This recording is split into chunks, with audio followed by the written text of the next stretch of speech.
done it, have a great engagement. It's a stunning job, and I would expect some of the other big guys to be here. It's interesting to see because none of the top 10 brands in Egypt are actually in the top 5 engaging. But that's of course because they have a certain size, and as you grow in size on a particular market, you grow in your distribution and your relevance, you hit a wider group, and that's when your updates is harder to get good engagement. It's really harder, but it's possible. We see it happen. I talked about socially devoted, about doing customer care in social media, and this is, we didn't look at response rates this time, but we looked at how many answered questions how many questions did these brands answer? So Mobilnil, and this is questions posted on a Facebook wall. So if you have a closed wall, and if you have maybe a support tab, we don't see in that support tab. So we can only monitor what's on the wall. And we cannot monitor the sub-comment interactions because the sub-post, if you send a post and then comment on that, we don't monitor that yet. But in October 23rd, we'll sit down with the top 50 companies that are most socially devoted in the world, and we're going to define a new and better standard to monitor it. But we see the stats here: 7,000 responded questions, responded posts, and it's actually 98 or 97% response rate. So beautiful customer care job, one of actually the best in the world, and the Mobilnil might even hit our Q3 top, which is yet to be determined by their September performance, but they might hit the Q3 top 10 of mobile operators in the world. Samsung Egypt, Nokia Egypt responded a lot of questions. But if we go to the second part of unresponded questions, then we see Samsung Egypt and Nokia Egypt as well on the second and third place with 3,500 unresponded questions, 2,400 unresponded questions. This is, I think, a 3-month period: June, July, August. All of these stats are for June, July, August. So, interesting stats. And what do the stats show us? And I'm drilling down into the stats a little later. So again, great content drives great engagement. If you do social customer care, it definitely drives ROI, and I can prove that by engagement. There's an operator in South America that responds all posts in, on average, 10 minutes. They have an around-the-clock customer care, and they do it all the time. And their engagement and they're like 5 times smaller than AT&T, like 20 times smaller in terms of customers. But when they actually post on their Facebook page, they're so many more times engaging than AT&T because they have this great engaged audience that always shares and likes their content. And of course, biggest doesn't necessarily mean most engaging. So how to measure these things? How to measure them properly? How to see that you're doing a good job or not doing a good job? Of course, you have to see it content from content piece. You have to see, is that content piece doing well? Is it not doing well? But then on an aggregated basis, you have to watch, how am I evolving? The darker blue line is the 30-day average, sort of the weighted, more distributed average. The lighter line that's going up and down is the 7-day average, sort of what they've been doing very, very actively with the posts. And this is BMW Egypt on the top. And we've built Social Bakers as sometimes we call it a benchmarking platform where you benchmark yourself not only to your competitors but also to the industry. So the lower blue line is actually the industry of automotive companies. So BMW Egypt is seriously outperforming the industry. By the way, BMW is not a client. I mentioned them 2 times. I have to always mention that if I mention somebody twice. And this is BMW and Nescafe, the 2 most engaging brands, and sort of how they're going side by side. And of course, if you look at the posts themselves, so these are the top posts by Nescafe. Nescafe had some really interesting stats because some of their posts were really, really good, and some of their posts were sort of average. But the posts that were really good were driving the engagement up very, very heavily. You can see here that press like if you cannot function without your morning coffee, basically. And many other posts. They have really good post management. Almost all of the top 50 posts they did, pictures. And very good combinations of very, very good copy and very, very nice pictures. And that's ultimately the key to social media success. Great copy, great writing, great pictures. That's the little secret.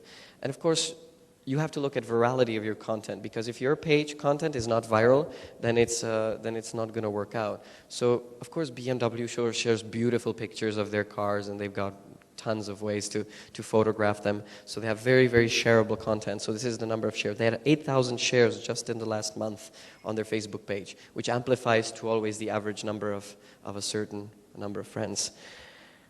I put top 10 Egyptian brands in my Social Bakers dashboard and sort of put them up, ordered them in many different ways, not only by engagement but also by raw interactions. So one way of looking at it is like average engagement, which is a qualitative metric, and then looking at the interactions, which is a quantitative metric. So you can see by the interactions themselves, Vodafone Egypt is winning, Etisalat, Samsung, Nokia.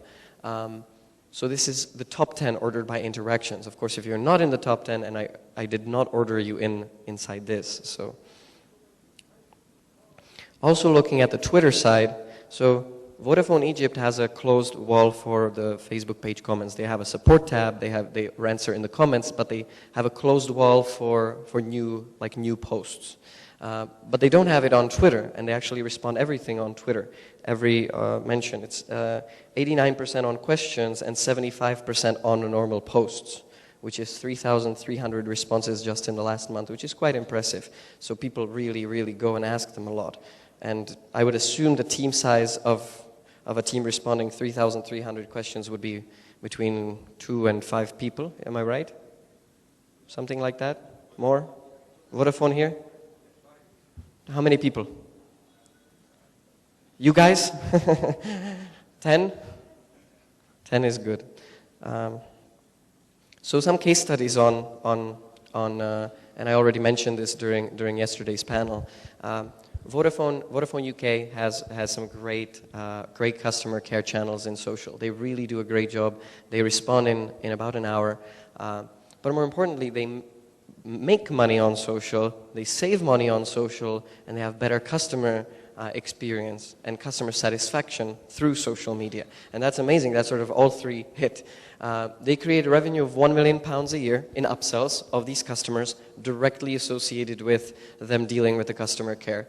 They have a contact deflection of 20%.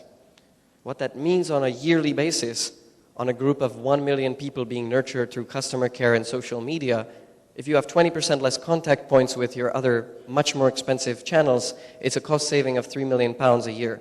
So that's nice.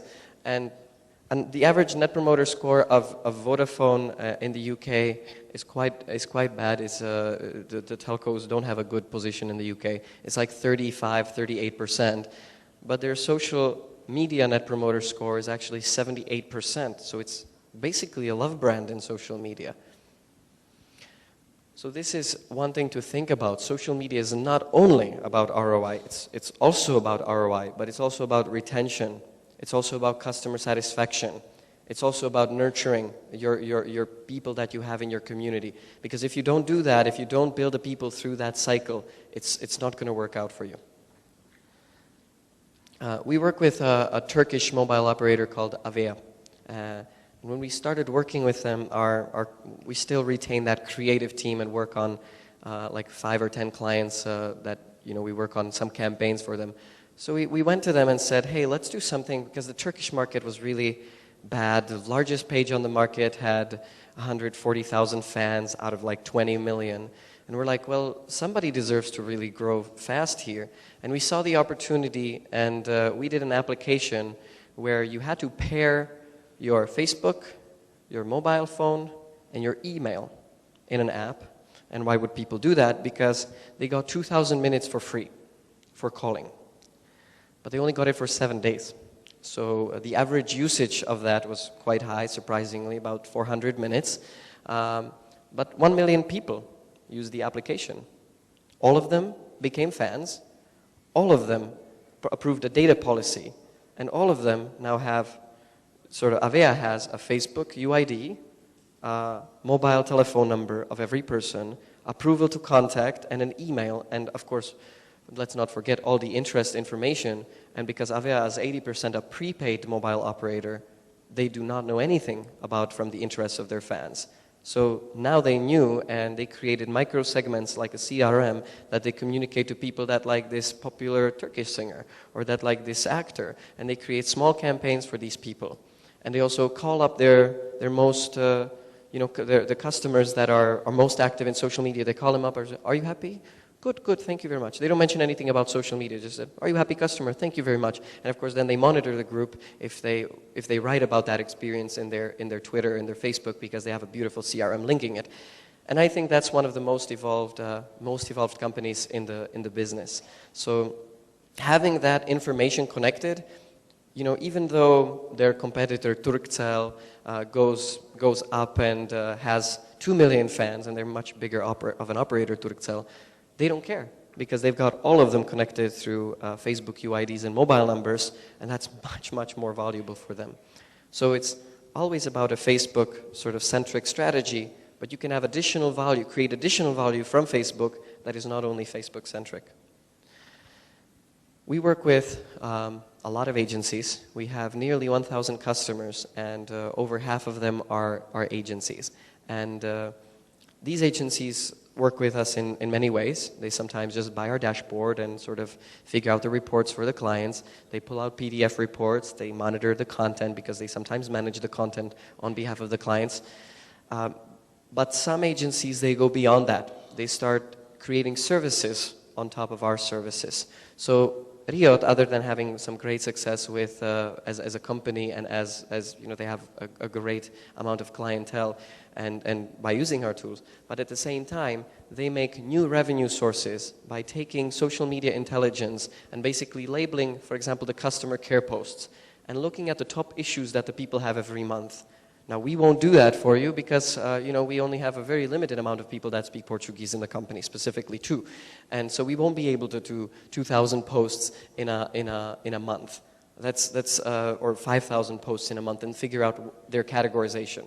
So they do that for their customers, and they bill their customers for that on an agency basis. So we believe that the infrastructure of agencies out there is very important, very vital for sort of the locally relevant information, for the local touch point, and for the local intelligence to be created. And Riot has done that for a lot of customers. We always get asked, social media, is it a customer acquisition channel or is it a customer retention channel? It's both. It's always both. But it's more of a retention channel, perhaps. Because you have the news feed. You have, of course, working with your customer satisfaction. You have redistribution of your content, sharing. And of course, you have that social layer that you can add on any of your services, even on the web, where it will work a lot better. So from our perspective, it's more of a retention, and retention, of course, causes more acquisition at the same time.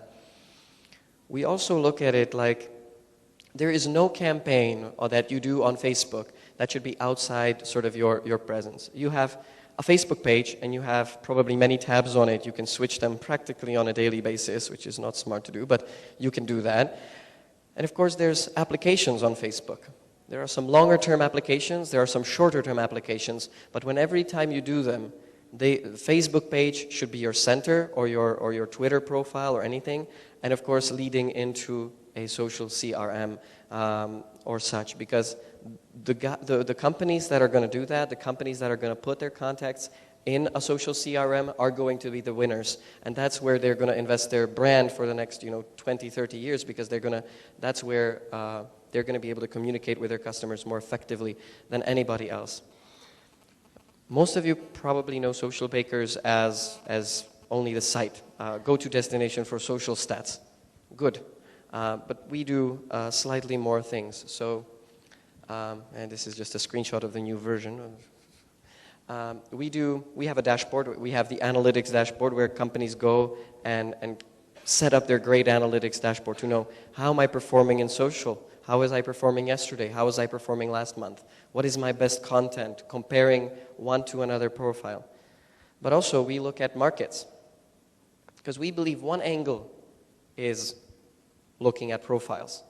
But what if a certain market is less evolved than another one? What if the average likes, what if the average number of fan pages that I like is 2 times higher in Germany than it is in another market? So that's very different, and that differs from market to market. So I believe this is just the penetration of the Egyptian market, and compared